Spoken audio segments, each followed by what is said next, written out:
Guys good evening जय जगन्नाथ। आज mini blog को स्वागत करुच्ची मु ऋतु।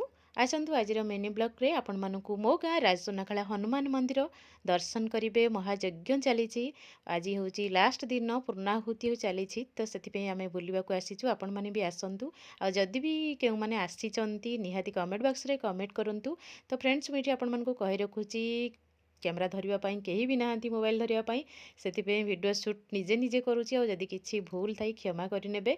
तो ठाकुर को दर्शन कर सारापर यज्ञ देखि सारापर आम जाइए प्रसाद सेवन करने। जेहेतु मंदिर आसीचे तो प्रसाद सेवन न कले भल लगे से प्रसाद सेवन करूँ। प्रसाद सेवन सरलापर मो धनर सांग मैंने सब देखाई गले तो से फोटो उठेले वीडियो कले आउ किसी वीडियो मोर डिलीट हो जाइए तो दे पारिनी आपण मानकु। आटा है राम मंदिर टे दर्शन करदेलु। तापर मो धनर मोर टे से बुलिकी वीडियो करनेलु। आ मो धन टे गेल है सहित फोटो उठेला। ये लाइट एत भलरे आसुनला मो धन टे वीडियो करनेला। ता सहित रास्तार आसला बेले छोट छुआ तो किसी ना कि कहे खावाई किणापी तो से थंडा नहीं आसी। तो आज वीडियो जब भल लगुव निहाती सपोर्ट करेंगे। रोचे बाय बाय गुड नाइट।